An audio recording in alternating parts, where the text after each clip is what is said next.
नमस्कार दोस्तों, बहुत बहुत स्वागत है आपका मेरे एक और यूट्यूब वीडियो पे।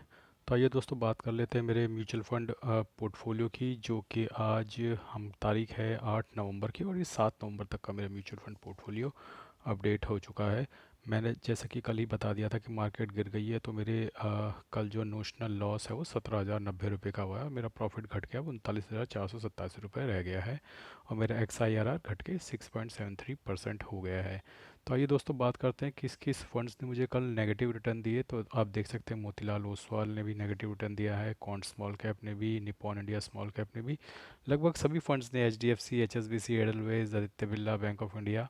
तो मैं ढूंढ रहा हूँ किस फंड ने कल पॉजिटिव रिटर्न दिया है या नहीं। हालांकि सिचुएशन बहुत ग्रिम है, लेकिन हाँ, H D F C defence fund एकमात्र ऐसा फंड है जिसने मुझे कल पॉजिटिव रिटर्न दिया है। और ऐसे तो मेरे पास डिफेंस का एक और फंड भी है, मोतीलाल ओसवाल, लेकिन उसने नेगेटिव रिटर्न ही दिया। लेकिन HDFC डिफेंस फंड ने कल मेरे को पॉजिटिव रिटर्न दिया है।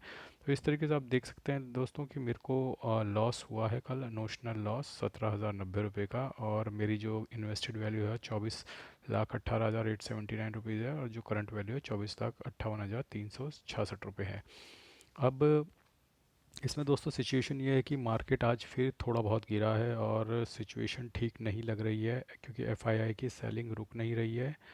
और आज जो एक इम्पॉर्टेंट न्यूज़ आने वाली है वो ये है कि अक्टूबर के महीने में म्यूचुअल फंड डेटा के साथ क्या हुआ। अगर तो म्यूचुअल फंड की SIPs लोगों ने रोकी नहीं है, तो DII खरीदते रहेंगे। लेकिन अगर लोगों ने अपनी SIPs कैंसिल कर दी हैं और फंड घटा है, फ्लो घटा है म्यूचुअल फंड में आने का, तो फिर DII को भी अपना बाइंग रोकनी पड़ेगी दोस्तों। यहाँ पे दो सिचुएशन है, FI तो सेल करेगा ही करेगा, ठीक है। अब या तो DII बाय करता रहे और उससे काउंटर करता रहे उसके सेलिंग को, या फिर DII अगर रुक जाता है, और रुकेगा कब, अगर म्यूचुअल फंड का इनफ्लो कम हो गया होगा अक्टूबर में, तो उसे रुकना पड़ेगा, और वो रुकते हैं तो मार्केट तेज़ी से गिरेगा। तीसरी कंडीशन ये है कि जो DII हैं वो बेचना शुरू कर देते हैं। बेचना वो शुरू कब करेंगे, जब बहुत तेज़ी से फंड घट जाएंगे। म्यूचुअल फंड में जो SIPs हैं, मान लीजिए 30-40% लोगों ने काट दी, 40-50% लोगों ने अपनी SIPs बंद कर दी, तब DII घबरा जाएगा और उनको सेलिंग करना पड़ेगा, और लोअर लेवल पे बाइंग की अपॉर्चुनिटीज़ ढूंढनी पड़ेंगी। अगर ऐसा होता है तो फिर मार्केट बहुत तेज़ी से गिरेगा। तो अगर तो FI बेचते हैं और DII खरीदते हैं तो मार्केट धीरे गिरेगा। FI बेचते हैं और DII भी बेचते हैं तो मार्केट बहुत तेज़ी से गिरेगा। अब ये डिपेंड करेगा डेटा पे। डेटा आज या कल में आने वाला है, जिसमें म्यूचुअल फंड का डेटा बहुत इंपॉर्टेंट है दोस्तों, क्योंकि इससे पता चल जाएगा कि आम लोग जो SIPs कर रहे हैं, उन्होंने अपनी SIPs रोकी हैं या चलती रहेंगी। और जैसा कि अधिकतर जो जनता है, कोविड के बाद की जनता है, उन्होंने कभी फॉल देखा नहीं है। अब वो SIPs करते जा रहे हैं, उनकी फ़ंड की वैल्यू घटती जा रही है। ऐसे सिचुएशन में वो जो फर्स्ट टाइमर है वो क्या करेंगे, क्या वो बेचेंगे या खरीदेंगे, ये तो डेटा देखने के बाद ही पता चलेगा। और फिलहाल सिचुएशन ये है कि मार्केट में भारी दबाव बना हुआ है, और मार्केट तेज़ी से गिरता जा रहा है, और मुश्किल लग रहा है दोस्तों मार्केट को संभालना इस वक्त। अगर डेटा पॉजिटिव नहीं आता, खासकर जो म्यूचुअल फंड वाला है, तो बहुत भारी बिकवाली हो सकती है, और हम सीधा 23,000 की तरफ भी जा सकते हैं। 24,000 से सीधा 1,000 पॉइंट नीचे 23,000 तक जा सकते हैं। अब आप देख सकते हैं दोस्तों कि मैं आपको आ, आज शून्य प्लेटफॉर्म पे क्या चल रहा था, जहाँ पे मेरे शेयर्स वगैरह रहते हैं। तो दोस्तों आप देख सकते हैं कि आ, एक मेरे पास शेयर हुआ करता था जो मुझे किसी ने रेफ़र किया था, लेटेंट व्यू। इस शेयर को मैंने आज बेच दिया है, मैंने 5% के मुनाफे में ये शेयर बेच दिया है। तो ज़्यादा क्वांटिटी मेरे पास नहीं थी लेटेंट व्यू की, सिर्फ 4 क्वांटिटी थी, और वो आज 5% के प्रॉफिट पे मैंने निकाल दिया है।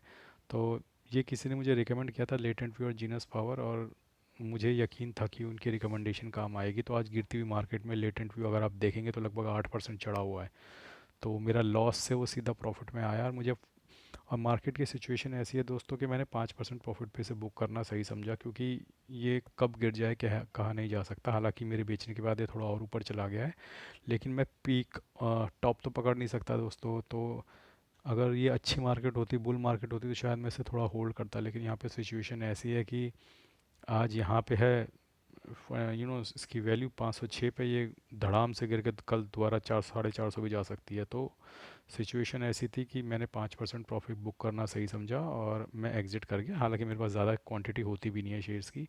उसी तरीके से कुछ और शेयर्स भी हैं मेरे पास। डाबर का है जो थोड़ा नीचे है 5%। उसी तरीके से टाटा कंज्यूमर है जो लगभग 2.5% नीचे है। इरकॉन की हालत बहुत ख़राब है, नतीजे अच्छे नहीं आए हैं तो ये बहुत तेज़ी से गिरा है। बैंक बीज ऑलमोस्ट फ्लैट है। अगर सिचुएशन मिलती है तो मैं बैंक बीज भी काटने की सोचूंगा, क्योंकि जो न्यूज़ आ रही है वो ठीक नहीं आ रही है। जीनस पावर ये भी अचानक से भागेगा लेटेंट व्यू की तरह, और उस वक्त मैं इसे इसका प्रॉफिट बुक कर लूँगा। निफ्टी बीस तो मैंने ठीक ठाक एवरेज की, मैं तो 2% ही नीचे हैं। टाटा मोटर्स में भारी बिकवाली हुई है आज, शायद नतीजे अच्छे नहीं आए हैं इसके, या फिर आज आने वाले हैं, अभी तक तो शायद नहीं आए हैं। तो ये भी बहुत तेज़ी से गिर रहा है। इंडसइंड बैंक आई थिंक उसी जगह पे बना हुआ है। रिलायंस में भी बिकवाली हो रही है, रिलायंस भी बहुत तेज़ी से गिर रहा है। तो अब देखना दोस्तों, देखना है कि होता क्या है। सिचुएशन बहुत ग्रिम है, और अपना धैर्य बनाए रखिए और धीरे धीरे 5-5 6-6% की गिरावट पे एवरेज करते रहिए, क्योंकि अब मार्केट बहुत ही क्रूशियल फेस में एंटर करने वाला है। अब जो टिका रहेगा वो पैसा कमाएगा, और जो भाग जाएगा वो पैसा गंवाएगा। तो दोस्तों, टिके रहना है, डरना नहीं है, भागना नहीं है। मार्केट गिरेगी, लग तो ऐसा ही रहा है 90% की मार्केट गिरेगी यहाँ पे, क्योंकि सिचुएशन बहुत ख़राब है। डेटा मैंने कल रात को देखा था, एफआई धड़ाधड़ बिकवाली कर रहे हैं, डीआई पे भी दबाव बन रहा है। अगर डेटा म्यूचुअल फंड का ठीक नहीं आया तो डीआई को भी अपनी बाइंग रोकनी पड़ेगी।